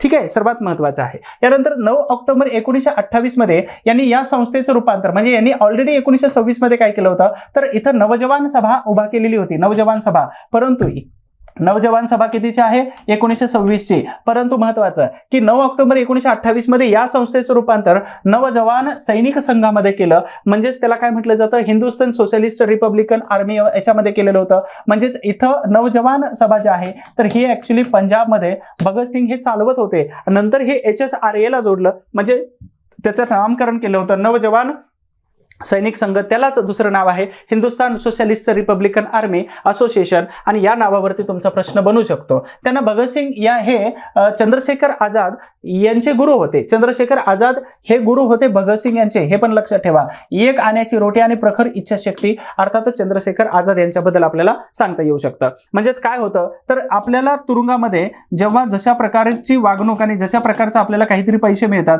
तर याच्यामध्ये हे काय करत होते की एक आण्याची रोटी खायची आणि दुसऱ्या हे क्रांतिकार्यासाठी जपून ठेवायचं. आणि हे अशा प्रकारचे विचारसरणी त्यांचे होते. म्हणजे मी इथून सुटणार आहे ही प्रचंड इच्छाशक्ती, त्याचबरोबर मी भारताला स्वतंत्र करणार आहे ही दुसरी इच्छाशक्ती, आणि या पैशाचा सदुपयोग मी क्रांतिकार्यासाठी करणार आहे ही तिसरी इच्छाशक्ती. म्हणूनच इथं सांगण्याचा प्रयत्न केलेला आहे. आणि आपल्या या प्रचंड मोठ्या आवाजाने इन्कलाब जिंदाबादचे नारे देत होते. म्हणजे फासावरती जाताना सुद्धा हे लोक हसत जात होते. मग तुम्ही विचारच करू शकत नाही की ह्या लोकांमध्ये किती मोठ्या प्रमाणामध्ये जिद्द असू शकते. ठीक आहे, लक्षात ठेवा. छोटीशी एक सूचना, हिस्ट्रीच्या काही बॅचेस आहेत हिस्ट्री बाय सचिन गोळी या नावाच्या ऍप्लिकेशनवरती. हा सिंपल आहे की प्ले स्टोअरला जायचंय. प्ले स्टोअरला जरी नाही गेला तर हा व्हिडिओ तुम्ही बघत असताना डिस्क्रिप्शन बॉक्समध्ये लाईकचं पण बटन आहे, कमेंट्स पण बटन आहे आणि सबस्क्राईब पण आहे. तर त्याच्या व्यतिरिक्त खाली तुम्हाला लिंक दिलेली आहे ऍप्लिकेशनची. जर बॅचेसची इन्फॉर्मेशन जर पाहिजे असेल तर history by Sachin Godke application download करा. अजून काही शंका जर असेल तर या नंबरवरती तुम्ही फोन केला तरी चालेल. तुमच्या शंकांचं तंतोतंत निरसन मात्र केलं जाऊ शकतं. तर याच्यामध्ये कंबाईन प्री मेन्स आहे, राज्यसेवा प्री मेन्स आहे, डिपार्टमेंट PSI ची पण बॅच आहे, राज्यसेवा ऑप्शनल आपण याच्यामध्ये सुरू केलेले आहे, स्टेट बोर्ड रिव्हिजन बॅच आहे, प्राचीन भारताचा इतिहास, संपूर्ण इतिहास, समाजसुधारक, महाराष्ट्राचे इतिहास, प्रश्नांचं बेसिक आणि फॅक्ट हे सगळे आपण इथं कव्हर करण्याचा प्रयत्न करतोय. आणि नंतर महत्वाची तिसरी या लेक्चर मधली तिसरी कन्सेप्ट आपण बघतोय आदिवासी दिन. महाराष्ट्रातील नाही तर देशातील तमाम आदिवासी बांधवांना माझा सप्रेम नमस्कार असेल. सर्वात महत्वाचं की तमाम या जगातील सगळी मानवजाती हे मूळतः आदिवासीच आहे. परंतु काही सिटीमध्ये राहिले, काही ग्रामीण भागामध्ये राहिले, काही जातीनिहाय बनले तर काही धर्मनिहाय बनले. आणि ते बनलेले जे आदिवासी आहेत जात आणि धर्म आणि राहण्याच्या या कॅटेगरीमधून, तर त्या सर्व बांधवांना म्हणून आपण आज आदिवासी बांधवांना सप्रेम नमस्कार करतोय. ठीक आहे, आदिवासी दिन आहे 9 ऑगस्ट. मग इथं म्हटलं जातं की जंगलचा मी रहिवासी, माझं नातं निसर्गाशी, झाडे वेली पशु पक्षी सारे आहेत माझे मित्र खरे, मंजूळ पावरी वाजे, आम्ही आहोत जंगलचे राजे. मग जंगलचे राजेच आहेत आणि सगळे हे जंगलचे राजे ब्रिटिश लोकांनी काय केलं तर वेगवेगळे कायदे केले आणि ह्या जंगलच्या राजांना वेगळं करण्याचा प्रयत्न तिथं केलेला दिसून येतो. ठीक आहे. यानंतर सर्वात महत्त्वाचं की आदिवासी दिन जो साजरा केला जातो, ह्या आदिवासी दिनाच्या निमित्ताने आपण त्यांच्याबद्दलची थोडीशी माहिती, मग याच्यामध्ये कोणकोणत्या कॅटेगरीमध्ये डिवायडेशन झालेलं आहे, कोणत्या जाती आहेत, त्यांचे सेनापती कोणते आहेत, महत्त्वाचे व्यक्ती कोणते आहेत, कुठं सर्वात जास्त किंवा कमी सापडून जाते ही संख्या, तर ही सविस्तर आपल्याला बघायचं आहे. मग ह्या जंगलच्या राजांना म्हणजे हे आम्ही आहोत जंगलचे राजे असे म्हणणाऱ्या या जातीबद्दल, आदिवासी समुदायाबद्दल थोडक्यात माहिती घेणं हे आपलं कर्तव्य पडतं. त्याचबरोबर इतिहास शिकवत असताना यांच्याबद्दल मला थोडंसं सांगायला मिळतंय, तर याच्यामध्ये मी स्वतःला धन्य मानून घेतो. ठीक आहे. आदिवासी दिनानिमित्त तर सर्वप्रथम आदिवासी बांधवांना, सर्व आदिवासी दिनाच्या सर्वांना माझ्याकडून शुभेच्छा असतीलच. परंतु संयुक्त राष्ट्र संघाने काय केलेलं आहे तर 9 ऑगस्ट 1994 ची तारीख आहे बघा, महत्वाची तारीख आहे. 9 ऑगस्ट 1994 या दिवशी जागतिक आदिवासी दिन म्हणजेच काय ते इंटरनॅशनल इंडिओजिनियस पीपल असं घोषित केलेलं आहे. आता अनुच्छेद म्हणजे भारतीय संविधानामध्ये या आदिवासी समुदायांना कुठं कुठं ऍड केलेलं आहे तर आर्टिकल 366 म्हणजे 366, 342, 341, 1, 344, 1 आणि 16 मध्ये 4 दिलेला आहे. तर इत्यादी ठिकाणी आदिवासी समुदायासाठी विशेष तरतुदी केलेल्या आहेत, हे पण लक्षात असू द्या. म्हणजे सांगत असताना सविस्तर माहिती सांगण्याचा प्रयत्न हा नेहमीच माझ्या युट्यूबच्या माध्यमातून तुमच्यापर्यंत केला जातो. आय होप्स तुम्हाला हे लेक्चर्स आवडतात आणि आवडत असेल तर लाईक्स करा, कमेंट करा आणि शेअर करायला पुढे विसरू नका. ठीक आहे. त्यानंतर आता यांच्या जमाती कुठे सापडून जातात? प्रदेश तेलंगणा, आंध्र प्रदेश, छत्तीसगड, गुजरात, झारखंड, मध्य प्रदेश, महाराष्ट्र, त्याचबरोबर पश्चिम बंगाल, राजस्थान, पंजाब, ओडिसा, अंदमान निकोबार बेटे, फेनी, आगरबन आणि त्याचबरोबर खारबन या ठिकाणी भारत आणि भारताच्या उत्तर पूर्व सगळ्या भागामध्ये आदिवासी समुदायाचं वास्तव्य आपल्याला सगळ्यांना दिसून येतं. त्यानंतर आदिवासींच्या मुख्य जमाती कोणकोणत्या आहेत? मी सगळ्या आदिवासींच्या जमाती एकत्र करण्याचा प्रयत्न केलेला आहे. जर अशी कोणती कमी जास्त किंवा राहिलेली असेल तर मात्र इथं मला कमेंट बॉक्समध्ये सांगा की याच्यामध्ये ही नाही. ठीक आहे. मी सर्वोत्तम करण्याचा प्रयत्न करत असतो नेहमी. तरी पण माणूस हा चुकीचा पुतळा आहे आणि जो चुकतच नाही ते महामानव बनले आणि ते महामानव बनलेले आहेत ते कधीच कोणापुढे झुकलेले नाहीत. त्याच्यामुळे माणूस चुकीचा पुतळा, माझ्याकडून जर काय अशा मिस्टेक्स होत असतील, झाल्या असतील तर तुम्ही मात्र मला सांगा, कारण त्या तुमच्या सगळ्या सूचनांचं नेहमी माझ्याकडून स्वागत केलं जाईल. आदिवासी मध्ये आंध, ओरांग, कातकरी, कोकण, कोरकू, कोलाम, गोंड, धोर कोळी, टोकरे कोळी, त्या माडिया, महादेव कोळी, मन्नेवालू, त्याबरोबर मल्हार कोळी, भिल्ल, पावरा, प्रधान, ठाकर, गोंड, वारली, हलबा, पारधी, त्यानं टाकणकार, पारधी, त्याचबरोबर फासे पारधी. तर एवढ्या आदिवासी जमाती आहेत, विशेषतः या महाराष्ट्रातील आहेत किंवा संपूर्ण भारतातील. याच्यानंतर आपण बघतोय आदिवासींच्या बोली कोणकोणत्या आहेत. म्हणजे बोलीभाषा म्हणजेच काय असतं तर ढोरी, टोकरे कोळी, कोरकू, कोलामी, खारिया, गोंडी, गोरमाटी, ठाकरी, वाघरी, त्याचबरोबर वाघरामी, पारधी, देहबोली, दो, परधारी, पावरी, त्याचबरोबर भिलोरी, भूमीज, माडिया, मुंडारी, संथाली, सावरा, हलबी, मावळी अशा प्रकारच्या अनेक यातील बहुतेकांना लिपीच नाही परंतु ते बोलली जातात. म्हणजे ती लिहिण्यासाठीची लिपीच नाही, त्यांना लिहू शकत नाहीत परंतु ती बोलली जाते. म्हणजे लमाण भाषा आपल्याकडे एक असते, तर लमाण भाषा लिहिली जात नाही परंतु ती बोलली जाते आणि त्यांची बोलीभाषा ही त्यांनाच कळते. फक्त बाकीच्यांनी शिकून घेतलं तरच कळते, अदरवाईज ते आपल्याला कळणार नाही. तर अशा पद्धतीनं आदिवासींच्या मुख्य जमाती आणि त्याचबरोबर त्यांच्या मुख्य बोली कोणकोणत्या आहेत तर इथं सविस्तर सांगण्याचा प्रयत्न केलेला आहे. मला वाटतं की परीक्षेच्या दृष्टिकोनातून हे दोन्ही पण महत्त्वाचं आहे. जर याच्यामध्ये अजून काही चुकून राहिलं असेल बोलीभाषा किंवा जमाती तर कमेंट बॉक्समध्ये नक्की जरूर सांगायला विसरू नका. ठीक आहे. तुमच्या माहितीमध्ये अजून आल्या तर. यानंतर आपण बघतोय ऐतिहासिक सरसेनापती आणि ऐतिहासिक व्यक्ती कोण कोण आहेत जे आदिवासी समुदायातून येत होते.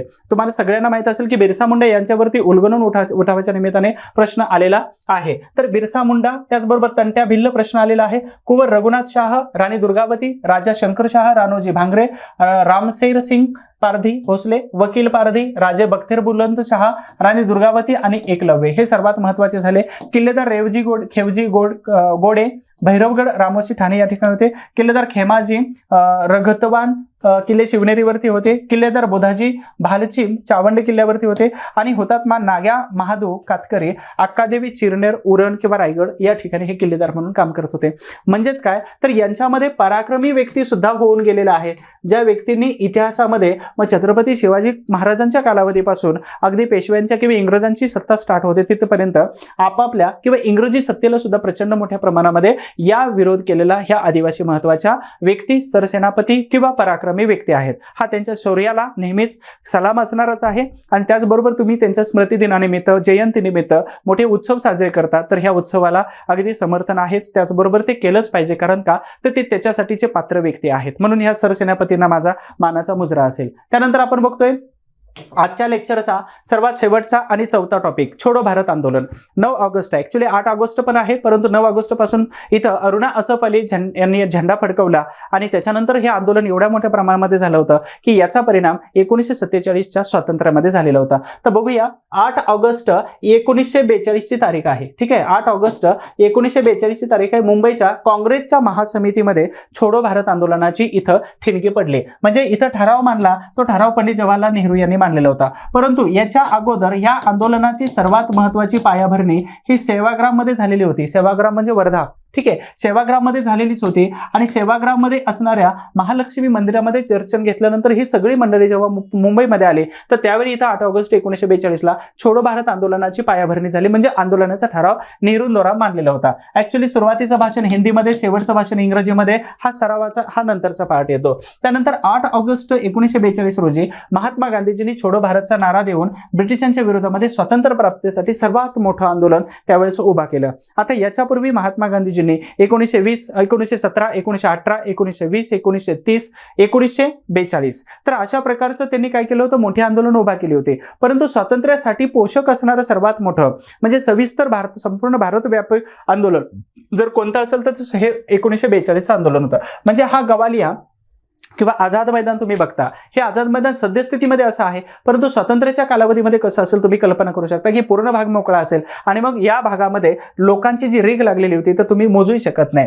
तर 9 ऑगस्ट 1942 गवालिया मैदानावरती अरुणा असफ अली यांनी झेंडा फडकवला आणि ऍक्च्युली आंदोलनाला इथं सुरुवात झालेली दिसून येते. महात्मा गांधीजींनी असहकार आंदोलन म्हणजेच काय तर याच्या पुढे अशा प्रकारचं कोणत्याही प्रकारचं छोडो भारतमध्ये अशा प्रकारचं कोणतेही सहकार्य इथून पुढे होणार नाही. म्हणजे 42 नंतर कोणत्या प्रकारचं मदत होणार नाही ब्रिटिश सरकारला. तुम्ही एनीहाऊ काही केलं तरी चालेल, परंतु आमच्याकडून मदत मात्र मिळणार नाही. आता नंतर जवाहरलाल नेहरू यांनी काय केलं, काँग्रेसच्या कार्यकारिणीचा ठराव सभेपुढे वाटून दाखवला. अनुमोदन देणारं भाषण हे सरदार वल्लभभाई पटेल यांनी केलेलं होतं. 13 कम्युनिस्ट प्रतिनिधींनी मत नोंदवलं आणि सर्वच काँग्रेसचे सभासद याच्यामध्ये बाकीचे होतेच. आता पुढची दिशा ठरवण्यासाठी हिंदीतून मुख्य भाषण करण्यात आलं आणि समारोपाचं भाषण हे मात्र इंग्रजीतून झालेलं होतं. म्हणून मी ते सांगितलं होतं बघा इथं की पहिलं भाषण झालं होतं आणि दुसरं भाषण म्हणजे याच्यामध्ये ह्या भाषा दोन वापरलेल्या होत्या की पुढची दिशा ठरवणारं हिंदीतून झालं होतं आणि एंड किंवा समारोप याचं भाषण इंग्रजीमध्ये झालं होतं. नाही माहित आयोगाची मानसिकता काय असू शकते किंवा प्रश्न काढणारा या एखाद्या एक्सपर्ट व्यक्तीची. मग हा प्रश्न इथेही बनू शकतो तुमचा. मग पूर्व असेल, मुख्य असेल, कोणत्याही परीक्षेमध्ये तुम्हाला प्रश्न विचारला जाण्याची शक्यता असू शकते. आता शब्दप्रयोग कोणता करायचा आहे, म्हणजे छोडो भारत ऑलरेडी आपण बघितलं की टायटल बघितलेलं आहे, परंतु शब्दांचे प्रयोग कोणकोणते आहेत की महात्मा गांधीजींनी कोणते शब्दप्रयोग नाकारले, कोणते शब्दप्रयोग ऍक्सेप्ट केले, सविस्तर बघूया. तर यांनी पहिल्यांदा गेट आउट म्हणजेच काय तर असभ्य भाषेमध्ये आहे, म्हणजे त्याच्यामध्ये कोणत्याही प्रकारची सहानुभूती नाही. तर गेट आउट हा शब्द सुचवलेला होता, परंतु तो शब्द खूपच उद्धट वाटत होता, बिलकुल पोलाइटली वाटत नव्हता आणि त्याच्यामुळं गांधीजींनी हा शब्द नाकारला. म्हणजे शब्द कोणता होता, गेट आउट. याच्यानंतर सरदार वल्लभभाई पटेल यांनी रिट्रीट इंडिया किंवा विड्रॉ इंडिया असे शब्द दोन पर्याय सुचवले, परंतु जनमानसांना हे दोन्ही शब्द अगदी इझी गोईंग होणार नाहीत आणि म्हणून महात्मा गांधीजींनी गेट आउट, त्याचबरोबर विड्रॉ इंडिया आणि रिट्रीट इंडिया हे तिन्ही पर्याय नाकारलेले होते. मग सर्वात शेवटी एक पर्याय आलेलाच होता, तो आपण छोडो भारतचा बघितला, तो कसा आला बघूया. तर सर्वसामान्यांपर्यंत आशय पोहोचण्यास हे शब्द तितकेसे पुरेसे नाहीत आणि म्हणून गांधीजींनी हे तिन्ही शब्दांना नाकारलेलं होतं. मग तुम्हाला तिन्ही शब्द मिळाले, गेट आउट, रिट्रीट इंडिया आणि विड्रॉ इंडिया. तर ही नवीन माहिती असेल तुमच्याकडे, म्हणून तुमच्या ज्या नोट्स आहेत त्या ह्या नोट्स हिस्ट्री बाय सचिन गुळी या टेलिग्राम चॅनलवरती नोट्स सगळ्या टाकलेल्या आहेत. तर तिथं पीडीएफ प्रिंट करून घ्या. संपूर्ण इतिहासाची एक पीडीएफ आहे, जवळपास 200-250 पानांची पीडीएफ आहे. ती जर घेतली तुम्ही तर इतर कोणतंच पुस्तक वाचण्याची तुम्हाला गरज नाही, बिलीव्ह मी. ठीक आहे, प्रॉमिस आहे. तर हे या हिस्ट्री बाय सचिन गुळी या ऍप्लिकेशनमध्ये फ्री पीडीएफ नावाचा जो ऑप्शन आहे, तर त्याच्यामध्ये तुम्हाला ह्या सगळ्या पीडीएफ मिळून जातील. आय होप्स तुम्हाला ह्या पीडीएफ प्रिंट करायच्या आहेत, तर हे काढणार आणि त्याच्यानंतर समजणार आहात. त्यानंतर विशेषतः युसूफ मेहर अली यांनी क्विट इंडिया हा शब्दप्रयोग महात्मा गांधीजींना सुचवला आणि गांधीजी गांधीजींनी तो तत्काळ मान्य केला. कारण का, तर या शब्दामध्ये सभ्यता होती, या शब्दामध्ये खूप काही कॉम्प्रेस करून ठेवलेलं होतं आणि हे शब्द सर्वसामान्य लोकांना सहज पचण्यासारखा होता. म्हणजेच इथं शब्दप्रयोगामध्ये कणखरपणा होताच, त्याचबरोबर उद्धटपणांचं इथं काहीच दर्शन नव्हतं. आणि म्हणूनच युसूफ मेहर अली यांनी ऑलरेडी जो शब्द यूज केला होता मॅगझिनसाठी तो शब्द इथं दिला आणि त्या शब्दाला गांधीजींनी मान्यता दिलेली होती. म्हणजेच इथं शिवाय भारत छोडो चले जाओ ही याची रूपांतर जनमानसामध्ये पटकन त्यांनी ग्रीप घेतलेली होते आणि लोकांमध्ये पटकन जाऊ शकतात आणि म्हणूनच हा शब्द ऍक्सेप्ट केलेला दिसून येतो. हा केवळ योगायोग होता का? नाही, तर याच्या पाठीमागं खूप मोठा कार्यकारण भाव होता आणि म्हणूनच युसूफ मेहर अली हे 1942 मध्ये मुंबईचे जे महापौर होते तर यांच्याकडून हा शब्द इथं स्वीकारलेला होता. बरं, यांनी एकाच शब्दाचे, युसूफ मेहर अली हे एकाच शब्दाचे जनक आहेत का? नाही, तर याच्या अगोदर सायमन गो बॅक, लक्षात ठेवा, सायमन गो बॅक हा नाऱ्याचे जनक सुद्धा कोण आहेत? तर युसूफ मेहर अलीच आहेत. फेब्रुवारी 1928च्या मुंबईच्या बंदरावरती जेव्हा सायमन कमिशन 7 लोकांसोबत आलं होतं तर त्या लोकांना इथं मुस्लिम युथ लीगच्या माध्यमातून सायमन परत जा, सायमन गो बॅकचे नारे याच युसूफ मेहर अली यांनीच दिलेले होते. म्हणून हे व्यक्ती या शब्दाचे जनक आहेत असं म्हणायला हरकत नाही. घोषणा काय काय दिलेल्या होत्या? आपण कुणाचे गुलाम नाही, स्वतंत्र झालोच पाहिजे, सर्वात महत्वाची घोषणा आहे. भारत छोडो चले जाओ, दुसरी घोषणा करो किंवा मरो हा जेव्हा मंत्र दिला होता तर त्यावेळी देशाचे दुसरे प्राईम मिनिस्टर म्हणजेच जवाहरलाल नेहरू यांचं निधन झालं 1964 मध्ये आणि 64 पासून 66 पर्यंत जे भारताचे प्राईम मिनिस्टर होते लाल बहादूर शास्त्री ही त्यांना बनारस विद्यापीठामध्ये मिळालेली पदवी आहे. त्यांचं मूळ आडनाव श्रीवास्तव आहे. तर यांनी काय केलं होतं? मरो नाही मारो असा नारा त्यांनी चेंज केलेला होता ह्या मंत्राच्या ऐवजी. भारत सोडून जा, मराठीमध्ये कृती करा व मरण पत्करा, जय किंवा मृत्यू आणि इंग्रजांनो चालते व्हा असे वेगवेगळे नारे तुम्हाला मिळून जातात. हे एकाच पुस्तकामध्ये कधीच तुम्हाला मिळणार नाहीत आणि हे मिळतात तुम्हाला तर युट्यूबमध्ये किंवा माझ्या नोट्समध्ये मिळून जातील. ठीक आहे. यानंतर महत्वाचं काही बॅचेसची तुम्हाला माहिती असणं खूप गरजेचं आहे. जर इतिहासामध्ये पैकीच्या पैकी म्हणजे जवळपास सगळेच मार्क जर तुम्हाला मिळवायचे असतील तर कंबाईन पूर्व परीक्षेची ही बॅच आहे. ऍप्लिकेशनचं नाव आहे हिस्ट्री बाय सचिन गोळी. किंवा तुम्हाला जर अडचण असेल तर नंबरवरती फोन करा. मग याच्यामध्ये कंबाईन पूर्व मुख्य राज्यसेवा प्री मेन्स आहे, वन सेवा आहे, department PSI optional, NCERT base असेल, समाज सुधारक, महाराष्ट्राचा इतिहास, संपूर्ण इतिहास, प्रश्नपत्रिका, फाउंडेशन असेल किंवा न्यू फॅक्ट सगळ्या त्याच्यात शिकवल्या जातील. अशा खूप साऱ्या बॅचेस आपल्या ऍप्लिकेशनमध्ये तुम्हाला मिळून जातील आणि नक्कीच आहे त्याच्यामध्ये तुमच्या सगळ्या प्रश्नांची तयारी. आणि दुसरं महत्त्वाचं इकडं राज्यसेवा पूर्व परीक्षेची बॅच आहे.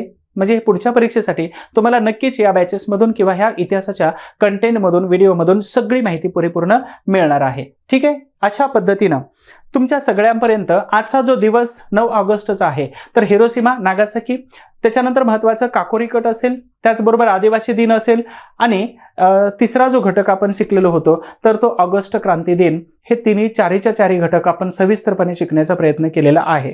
आय होप्स तुम्हाला हा संपूर्ण व्हिडिओ आवडला असेल तर कमेंट बॉक्समध्ये सांगायला विसरू नका की हा व्हिडिओ कसा वाटला. लाईक करायला विसरू नका आणि तुमच्या मित्रांना पण सांगा, कारण ज्ञान हे दिल्याने वाढतंय. म्हणून तुम्ही हा व्हिडिओ तुमच्या मित्रांपर्यंत पोहोचवा जर हा व्हिडिओ तुम्हाला आवडलेला असेल तर. सर्वात महत्त्वाचं याच्या पाठीमागचे व्हिडिओ तुम्हाला नक्कीच आवडलेले असतीलच. डिस्क्रिप्शन बॉक्समध्ये तुम्हाला सगळ्या व्हिडिओच्या लिंक दिलेल्या आहेत लिस्ट बनवून. ती लिस्ट कॉपी करू शकता, तिथून तुम्ही सगळे व्हिडिओ पाहू शकता. आणि अशा पद्धतीनं आजच्या 9 ऑगस्टच्या दिनानिमित्त ह्या महत्त्वाच्या चारी घटना सविस्तरपणे तुमच्यापर्यंत पोहोचवण्याचा प्रयत्न केलेला आहे. मी जेवढं दिलेलं आहे तर परीक्षाभिमुख आणि प्रश्नाभिमुख माहिती सगळी देण्याचा मी प्रयत्न तंतोतंत केलेला आहेच. ठीक आहे. अशा पद्धतीनं मग तुमच्यापर्यंत एक छोटीशी स्टोरी सांगायला मी नक्कीच जाता विसरणार नाही. ओके. ती स्टोरी अशी आहे की एका पित्याने आपल्या मुलीचं लग्न लावून दिलं होतं. नक्कीच ही स्टोरी बाकीच्या खूप लोकांनी ऐकलेली असेल. आपल्या मुलीचं लग्न लावून दिलं होतं आणि लग्न करत असताना खूप चांगला जावई आणि त्याचबरोबर घरची श्रीमंती, तो वेल सेटल असायला पाहिजे, ह्या सगळ्या ज्या महत्त्वाच्या कन्सेप्ट होत्या ह्या सगळ्या बेसिक गोष्टी त्यांनी पाहिलेल्या होत्या.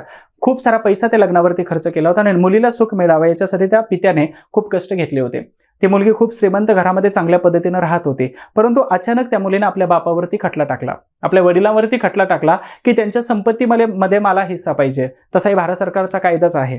आणि म्हणून हा खटला जेव्हा न्यायालयामध्ये चालू झाला तर त्यावेळी न्यायाधीश अवाक झाले की मुली, तुझ्या घरची खूप श्रीमंती आहे, तुला खरंच तर पैशाची गरज नाही, तरी पण तुझ्या वडिलांच्या संपत्तीमध्ये तुला वाटा का आहे? हा मान्य आहे की मला भारत सरकारचा कायदा आहे आणि या कायद्यानुसार तो निर्णय तुझ्या बाजूने लागणार आहे, तरी सुद्धा मला कारण विचारावं असं वाटतं. त्या मुलीने स्पष्ट सांगितलं की आई वडिलांना पण कोर्टामध्ये बोलावून घ्या आणि त्यांनी त्यांच्या समक्ष मला या खटल्याचा निकाल पाहिजे. 1-2 हिअरिंग नंतर ते आई वडिलांना बोलवण्यात आलं नक्कीच ऐका शेवट काय आहे, इंटरेस्टिंग आहे, नक्कीच तुम्हाला आवडेल आणि कमेंट बॉक्समध्ये तुम्ही सांगणार आहात. आईवडिलांच्या समोर खटला सुरू झाला आणि आईवडिलांच्या समोर त्या मुलीने सांगितले की मला यांच्याकडून कमीत कमी फक्त 10 रुपये पर मंथ आणि ते पण कॅशच्या स्वरूपामध्ये मला अमाऊंट पाहिजे आणि ती पण मागे पुढे न होता ठराविक तारखेलाच त्याच तारखेला पाहिजे, जोपर्यंत वडील आहेत तोपर्यंत. ॲक्च्युली न्यायाधीशाने जशा पद्धतीनं जी रिक्वेस्ट होती तशाच पद्धतीनं तो खटल्याचा निकाल दिला आणि निकाल झाल्यानंतर जेव्हा हे कोर्ट संपलं, प्रोसेस संपली किंवा ही कार्यक्रम संपला, तर त्यावेळी त्या न्यायाधीशाने त्या मुलीला जवळ बोलावलं आणि म्हटले की बेटा, मी तुला एक प्रश्न विचारतो, त्याचं प्रामाणिक उत्तर दे की तू एवढी श्रीमंत, तुला कोणत्याही पैशाची गरज नसताना सुद्धा तू फक्त 10 रुपये हे आणि त्याच तारखेला आलं पाहिजेत माझ्याकडे आणि कॅश आले पाहिजे आणि प्रत्यक्ष दिले पाहिजेत, हे अट का टाकली होती? त्या मुलीने सांगितले की माझे बाबा सद्यस्थितीमध्ये एवढे व्यस्त असतात की मला वडिलांचं प्रेमच आता सध्या मिळत नाही आणि म्हणून प्रत्येक महिन्याच्या त्या तारखेला फक्त हे 10 रुपये जेव्हा घेऊन येतील तर 10 रुपये मॅटर करत नाहीत, पण माझे वडील माझ्याजवळ येतात, मी त्यांना भेटू शकते, आलिंगन देऊ शकते आणि माझं सुख आणि दुःख ह्या दोन्ही गोष्टी जेव्हा शेअर करू शकते, तर याच्यासाठी ही न्यायालयाने दिलेली ऑर्डर हे माझे वडील तंतोतंत पाळतील आणि त्याच्यामुळे एक मुलगी आणि एक वडील हे आपापसामध्ये भेटतील. ॲक्च्युली प्रत्येक गोष्ट हे निगेटिव्ह घ्यावीच असं नसतं, परंतु या गोष्टीमधून मात्र तुम्हाला नक्कीच पॉझिटिव्ह मेसेज गेलेला असेल. हे लेक्चर शेवटपर्यंत बघितलं त्याच्याबद्दल तुम्हा सर्वांचं अभिनंदन आहेच, स्वागत आहेच. आणि जाता जाता लाईक कमेंट करा की स्टोरी कशी वाचली आणि पूर्ण लेक्चर तुम्हाला कसं वाटलेलं होतं. अशा अनेक लेक्चर्स पाहण्यासाठी मग यूट्यूबला सबस्क्राईब करून ठेवा, कारण पुढचे लेक्चर्स तुम्हाला असंही मिळणार नाहीत. त्याच्यामुळे सबस्क्राईब करून ठेवलं की नोटिफिकेशन मिळत जातं आणि त्याच्यावरती क्लिक करून तुम्हाला पुढचे लेक्चर्स बघायला मिळणार आहेत. आय होप्स तुम्हाला लेक्चर स्टोरी ही नक्कीच आवडलेली असणारच आहे आणि म्हणून तुम्हाला अधिकारी होण्यासाठी, त्याचबरोबर एक चांगला माणूस होण्यासाठी आणि तुम्हाला अभ्यासासाठी माझ्याकडून तर खूप खूप शुभेच्छा असणार आहेत. Be happy, be healthy. Thank you so much. Wish you all the best.